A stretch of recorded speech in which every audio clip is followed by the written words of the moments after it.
அனைவருக்கும் எனது அன்பு கலந்த வணக்கங்கள். நான் உங்கள் அஸ்ட்ரோ சின்னதுரை, பிளிமிசை கூத்தூர், பெரம்பலூர் மாவட்டம். சூரியன் உச்ச பலன். அதாவது பார்த்தீங்கன்னா, பொதுவாக ஜோதிட சாஸ்திரத்தில் 9 கிரகங்கள் இருக்கு, 12 வீடுகள் இருக்கு. இந்த 12 வீடுகளில் 9 கிரகங்களும் ஆட்சியாகும், உச்சமாகும், நீச்சமாகும். அதாவது ஆட்சி அப்படிங்கிறது முழு பலன். அதே போல பார்த்தீங்கன்னா நீச்சம்ங்கிறது 0 பலன். உச்சம்ங்கிறது அந்த கிரகத்துடைய பரமாதி எவ்வளோ, அதாவது ஒரு உச்சம் பெற்ற கோளுக்கு 1.25 பலன் அப்படிம்பாங்க. அப்போ முழுமையான ஒரு பலன் கொடுக்க முடியும் ஒரு கிரகத்தால.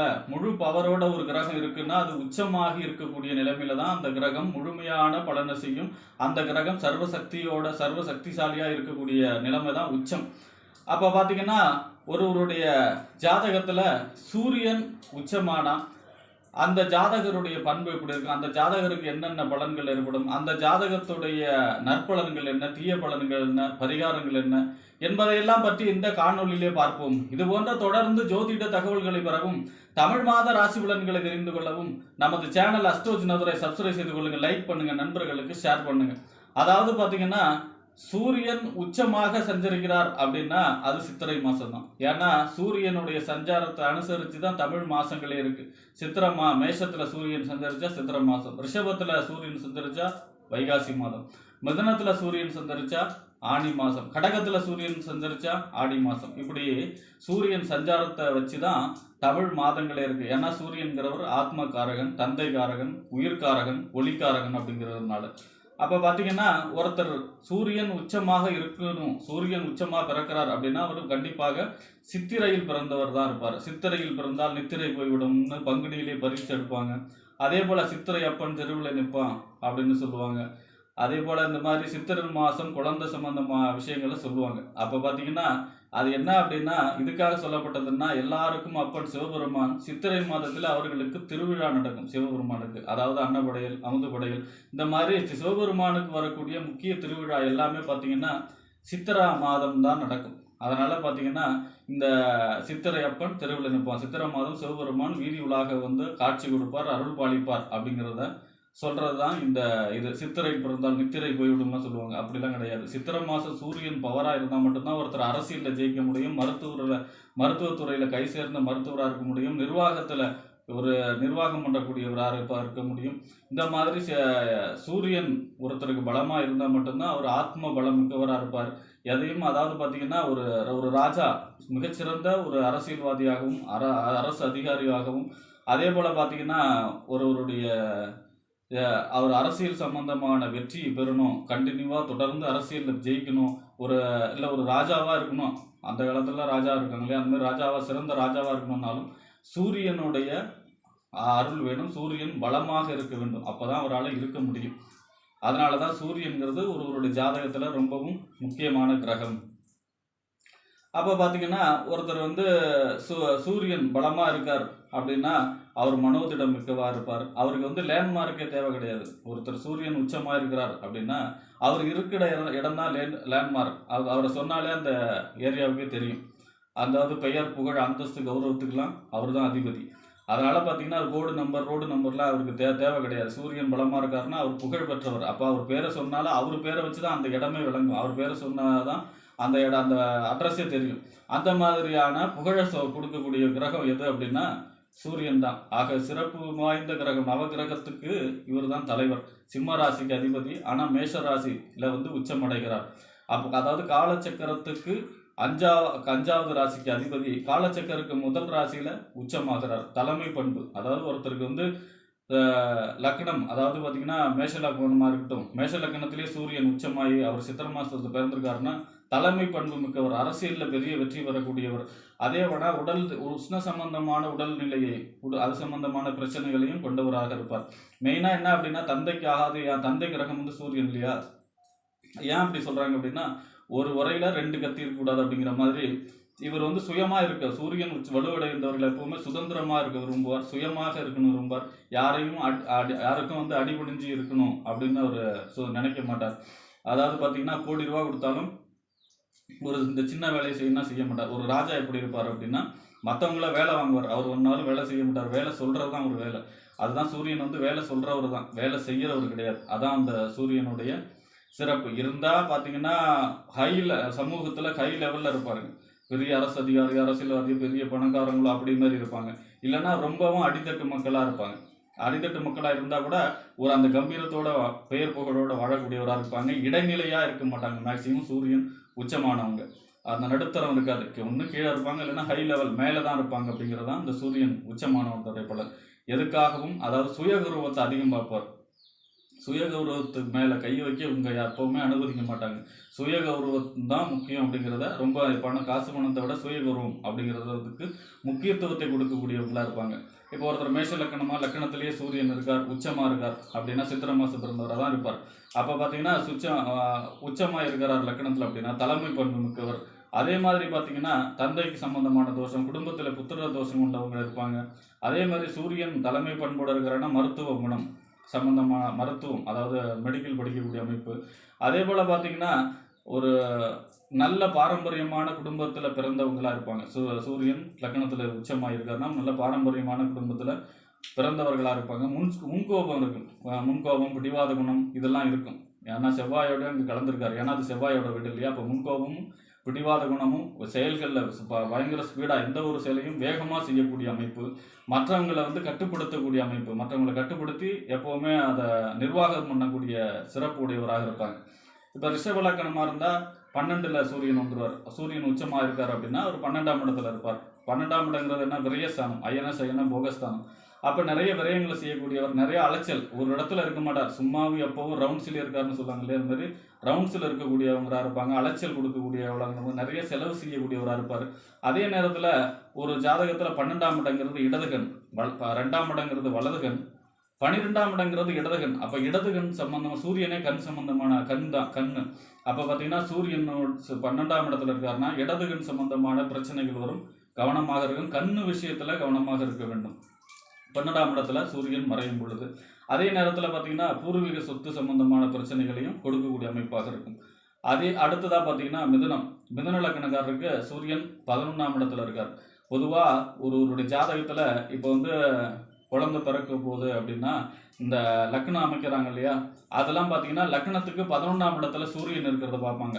லக்னத்தில் 11ஆம் இடத்துல சூரியன் இருந்தால் ஜாதகத்தில் எந்த தோஷம் இருந்தாலும் சூரியனை கண்ட பனி போல விலகும். அதாவது சூரியன் 11ல் இருக்கிறது அவ்வளோ சிறப்பு. ஜாதகத்துடைய அனைத்து தோஷங்களும் விலக்கி கொடுக்கும். ஜாதகம் மிகச்சிறப்பான ஜாதகம்னு அர்த்தம். அப்போ 11ஆம் இடத்துல சூரியன் உச்சமாக இருக்காருன்னா நண்பர்கள் மூலமாக பெரிய நன்மைகள் அடையக்கூடியவராக இருப்பாங்க. நெருங்கிய நட்பு வட்டாரங்கள் மூலமாக பெரிய நன்மைகளை அடையவர்களாக இருப்பாங்க. நினைச்ச காரியத்தெல்லாம் நினைச்சபடியே நடத்தி முடிக்கக்கூடியவங்களா இருப்பாங்க. அதே போல பார்த்தீங்கன்னா 11ல் சூரியன் இருக்கும்போது லாபகரமான மனிதராக இருப்பாங்க. முக்கியமாக அரசியல் வெற்றி, பிரம்மாண்டமான அரசியல் வெற்றி கொடுக்கும். இவங்க அரசியல் இருந்தாங்கன்னா அரசியல் சம்பந்தமான வளர்ச்சி அமோகமாக இருக்கும் 11ல் சூரியன் இருக்கிறவங்க. அடுத்ததாக இப்போ மிதுன லக்கணத்துக்கு பொறுத்த வரைக்கும் 11ல் உச்சம் அடைவார். அடுத்ததாக பார்த்தீங்கன்னா கடக லக்கணம். கடக லக்கணத்துக்கு சூரியன் உச்சமாக இருக்கணும் அப்படின்னா அவர் எந்த இடத்துல இருப்பார், 10ஆம் இடத்துல இருப்பார். 10ஆம் இடங்கிறது என்ன, தொழில், புகழ், அந்தஸ்து, கௌரவம்னு சொல்லக்கூடிய 10ஆம் இடம். பொதுவாக சூரியனுக்கு உச்சமாக இருந்தால் கூட 10ஆம் இடங்கிறது திக்பலம், இன்னொரு வலுவையும் சட்பலத்தில் வலுவையும் சேர்க்கிறார். அப்போ 10ல் சூரியன் இருக்காருன்னா அதாவது தொழில் சம்பந்தமான பெரிய வளர்ச்சி உடையக்கூடிய பெரிய வளர்ச்சியை பெறக்கூடியவர். அதே மாதிரி 10ல் சூரியன் இருக்கும் பொழுது மாமியார் சம்பந்தமான தோஷங்களையும், மாமியாருக்கு தோஷத்தையும் அவரால் இவருக்கு தோஷத்தையும் அடையக்கூடியவராங்களும் இருப்பாங்க. அதேமாரி 10ஆம் இடத்துல சூரியன் இருக்கார் அப்படின்னா புகழ், அந்தஸ்து, கௌரவம், லேண்ட்மார்க் சொன்னோம் இல்லையா, அந்த லேண்ட்மார்க் இவர் பேரை சொன்னாலே அந்த இடத்துக்கு தெரியுங்கிற மாதிரியான அமைப்பு உடையவராங்க. அதாவது புகழ், தனக்கு புகழ் அந்தஸ்து பெருசாக இருக்கும். இந்த கடக லக்கணத்தை பொறுத்த வரைக்கும் சூரியன் 10ல் இருக்கும் பொழுது பொருளாதாரத்தில் வளர்ச்சி இல்லைன்னா கூட புகழ், அந்தஸ்து, கௌரவம் மிக அற்புதமாக இருக்கும். அடுத்ததாக பார்த்தீங்கன்னா சிம்ம லக்கணம். சிம்ம லக்கணத்துக்கு சூரியன் 9ல் உச்சமாக இருக்கார் அப்படின்னா பொதுவாக சிம்ம லக்கணத்துக்கு லக்னாதிபதி தான் சூரியன், ஆனால் 9ல் இருக்கார் அப்படின்னா தந்தை மகன் பிரச்சனை, தந்தைக்கு தோஷம். ஏன்னா தந்தை கிரகம் சூரியன், தந்தை ஸ்தானம் 9ஆம் இடம். அப்போ காரகோ பாவ நாஸ்தி அப்படிங்கிற அடிப்படையில் தந்தைக்கு தோஷத்தை கொடுக்கும். தந்தையும் தானும் அன்பாலே சிறு வயதுலேருந்து பிரிஞ்சு இருக்கிறது நல்லது. ஹாஸ்டலில் படித்து இந்த மாதிரி கொஞ்சம் அப்படியே அன்பாலே பிரிஞ்சு இருக்கிறது நல்லது. இல்லைன்னா தந்தைக்கு ஒரு சில சரிவுகள் ஏற்படும். அதாவது ஒரு உரையில் 2 கத்தி இருக்கக்கூடாதுன்னு சொல்லுவாங்க இல்லையா, அந்த மாதிரி தந்தை இவருக்கு ஒன்றுமே செய்ய முடியாது. தந்தை இவருக்கு செட்டில் பண்ணவே முடியாது. அவர் எவ்வளோ பெரிய ஆளாக இருந்தாலும் தந்தையால் இவருக்கு பிரயோஜனம் இருக்கக்கூடாது. இந்த மாதிரியான பிரச்சனைகள் ஏற்படும். அதாவது பார்த்தீங்கன்னா ஒன்று தந்தை சம்பாதிக்க முடியாதவராக இருப்பார், அப்படி இல்லைன்னா தந்தை அவருக்கு ஆயுள் சம்பந்தமான பிரச்சனை இருக்கும். அப்படி இல்லைன்னா தந்தை வந்து பிரிஞ்சிருப்பார். இந்த மாதிரியான வேலைகள் எல்லாம் செய்யும். இல்லைன்னா தந்தை வந்து ரொம்பவும் டாமினேஷன் பண்ணுவார்.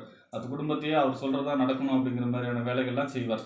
அப்ப தந்தை சம்பந்தமான பிரச்சனைகளை சேர்ந்தவர் பூர்வீக சொத்து சம்பந்தமான பிரச்சனைகளையும் இந்த சிம்ம லக்னத்துக்கு 9ஆம் இடத்து சூரியன் செய்யும். ஆனா பாக்கியங்கள் அரசு சம்பந்தமான உத்தியோகம், அரசு சம்பந்தமான வெற்றி, தொலைதூர அடிக்கடி வெளியூர், வெளி மாவட்டம், வெளிநாட்டுன்னு சொல்லி அடிக்கடி வெளியில போறக்கூடியவரா இருப்பார். அடுத்ததா கன்னி லக்னம். கன்னி லக்னத்துக்கு சூரியன் உச்சம் அடைகிறார்னா அவருக்கு லக்னத்துக்கு 8ஆம் இடத்துல உச்சம் அடைகிறார். 8ஆம் இடங்கிறது மறைவு ஸ்தானம், ஆயுள் தீர்க்கம். 8ஆம் இடத்துல சூரியன் உச்சமா இருக்காருன்னா கண்டிப்பாக அவருக்கு தீர்க்காயுள், கண்டங்கள்லாம் ஏற்படாது, தீர்க்காயுளாக இருப்பார். மறைபொருள் ஞானம், யாராலும் எளிதில் புரிந்து கொள்ள முடியாத அறிவையெல்லாம் இவர் சீக்கிரம் புரிஞ்சுக்க கூடியவராக இருப்பார். ஆராய்ச்சி மனப்பான்மை இருக்கும். கல்விக்கு மீறிய திறமையை கொடுக்கக்கூடிய அமைப்பு இருக்கும். ஆனால் குடும்பத்தில் அடிக்கடி சண்டை சச்சரவுகளை கொடுக்கக்கூடிய அமைப்பாக இருக்கும். திருமண வாழ்க்கையில் ஒரு சில பிரச்சனைகளையும் செய்யும். அடுத்ததாக பார்த்தீங்கன்னா துலா லக்னம். துலா லக்னத்துக்கு 7ஆம் இடத்துல சூரியன் உச்சமடைகிறார் அப்படின்னா வாழ்க்கை துணை, அதாவது திருமணம் வந்து கட்டாய திருமணம் இல்லைன்னா ஒரு விருப்பம் இல்லாத திருமணம் நடக்கக்கூடிய அமைப்பில் இருக்கும். திருமணம் சம்பந்தமான தோஷங்களை கொடுக்கும். நண்பர்கள் வழி அனுகூலங்கள், கூட்டு தொழிலில் ஓரளவு வெற்றியை கொடுக்கும். அதே போல் பார்த்தீங்கன்னா நண்பர்கள் மூலமாக பெருமளவு ஆதாயம் அடையக்கூடிய அமைப்பும் மிகச்சிறப்பாக இருக்கும். 7ஆம் இடத்துல சூரியன் உச்சமாகிறார்னா மனைவி வழியாக உதவிகள் பெருசாக, அதாவது வாழ்க்கை துணை, கணவனாக இருந்தால் பெண், அதாவது மனைவியாக இருந்தால் ஆண், வாழ்க்கை துணை வழியாக பெருசாக நன்மைகளை எதிர்பார்க்க முடியாது. ஈகோ அதிகமாக இருக்கும். ஏன்னா சூரியன்கிறது விட்டு கொடுக்க முடியாத தன்மை இல்லையா? அதனால் பார்த்தீங்கன்னா ஈகோ, ஒருத்தருக்கு ஒருத்தர் விட்டு கொடுத்து போகக்கூடிய தன்மை வந்து குறைவாக இருக்கும். அதனால் ஈகோ அதிகமாகக்கூடிய அமைப்பையும் சொல்லும். அடுத்ததாக பார்த்தீங்கன்னா விருச்சகத்துக்கு 6ஆம் இடத்துல தான் சூரியன் உச்சமாவார். விருச்சகத்துல இருந்து மேஷம் வந்து 6ஆம் இடம். அப்போ விருச்சக லக்னத்துக்கு 6ஆம் இடத்துல சூரியன் உச்சம் அடைகிறார் அப்படின்னா 6ஆம் இடங்கிறது என்ன? நோய், எதிரி, ஒம்பு, வழக்கு, கடன். எதிரியை ஜெயிக்கக்கூடிய அமைப்பு. எத்தனை எதிரி வந்தாலும் எல்லாத்தையும் ஜெயிச்சுக்கிட்டே இருப்பார். எதிரியும் கடைசி வரைக்கும் வாழ்நாள் பூரா உருவாகிக்கிட்டே இருப்பார். புது எதிரியா அத்தனை எதிரியும் ஜெயிக்கக்கூடிய அமைப்பாக இருப்பார். அதே போல பார்த்தீங்கன்னா அரசு சம்பந்தமான உத்தியோகம் பார்க்கக்கூடிய அமைப்பு இருக்கும். ஏன்னா உத்தியோக ஸ்தானம் 6ஆம் இடம். அதில் சூரியன் இருக்காருன்னா உத்தியோகம் கிடைக்கக்கூடிய அமைப்பாக இருக்கும். தனக்கு உஷ்ண சம்பந்தப்பட்ட நோய், தீராத தலைவலி, கண் சம்பந்தமான பிரச்சனை, தைராய்டு, முதுகெலும்பு பாதிக்கிறது, இந்த மாதிரியான உஷ்ண சம்பந்தப்பட்ட நோய்களும் கொடுக்கும். ஆனால் எதிரி ஜெயிக்கக்கூடிய அமைப்பு, அரசியல், உத்தியோகம், இந்த மாதிரி அரசு சம்பந்தமான வெற்றிகளை கொடுக்கக்கூடிய அமைப்பையும் செல்லும். அடுத்ததாக பார்த்தீங்கன்னா தனுசு லக்னத்துக்கு 5ஆம் இடத்திலே சூரியன் உச்சமடைவார். புத்திர தோஷத்தை முதல்ல சொல்லும். குழந்தை சம்பந்தமாக லேட்டாக வருது, குழந்தை சம்பந்தமாக கருக்கலைப்பு, கருதோஷம் ஏற்பட்டு குழந்தை இருக்கிறது, இந்த மாதிரியான பிரச்சனைகளை செய்யும் 5ஆம் இடத்துல சூரியன் உச்சமாக இருக்கும் பொழுது. அதே போல் பார்த்தீங்கன்னா தனக்கு வந்து நல்ல சிந்தனை இருக்கும். என்ன சிந்தனை, செயல்திறன், நல்ல சிந்தனை செயல்திறன், திறமை இருக்கும். அந்த திறமைக்கேற்ற வாய்ப்பு ஒரு சில டைம் கிடைக்காது. அது அப்படியே டம்மியாக இருந்துட்டு போயிட்டுருக்கும். ஆனால் பதவி, இந்த மாதிரியான விஷயங்கள், அதாவது அரசியலில் பதவி, தான் இருக்கிற இடத்துல அனுசரித்து ஒரு பொறுப்பு, இந்த மாதிரியான ஒரு தலைவன்கிற அமைப்பு கொடுக்கக்கூடிய அமைப்பாக இருக்கும். பூர்வீகம், அதாவது பாட்டனார் சொத்து நிறைய கிடைக்கக்கூடிய அமைப்பாக இருக்கும். ஒரு பாரம்பரியமான குடும்பத்தில் பிறந்தவராக இருக்கக்கூடிய அமைப்பையும் சொல்லும். அடுத்ததாக பார்த்தீங்கன்னா மகர லக்னத்துக்கு 4ஆம் இடத்துல சூரியன் உச்சமாடுவார். 4ஆம் இடங்கிறது வீடு, வண்டி, வாகனம், மனை, தாயார், சொத்து, சுகஸ்தானம். அப்போ 4ஆம் இடத்துல சூரியன் உச்சமாகிறாருன்னா தாயாருடைய ஆரோக்கியம் கவனமாக இருக்கணும். அதே நேரத்தில் பார்த்தீங்கன்னா 4ஆம் இடத்துல சூரியன் உச்சகதியில் இருக்கார் அப்படின்னா வண்டி வாகனங்களில் அடிக்கடி பழுதுகள் ஏற்படக்கூடிய அமைப்பாக இருக்கும். பெயர், புகழ், அந்தஸ்து, கௌரவம் உடையவராக இருப்பார். அரசியல் வெற்றியை கொடுக்கக்கூடிய அமைப்பாக இருக்கும்.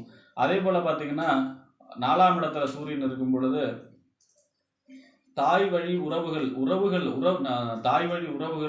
உறவுகள்னு மொத்தமாக எடுத்தால் 4ஆம் இடம். உறவுகளை வந்து வெறுக்கக்கூடிய அமைப்பு இருக்கும்.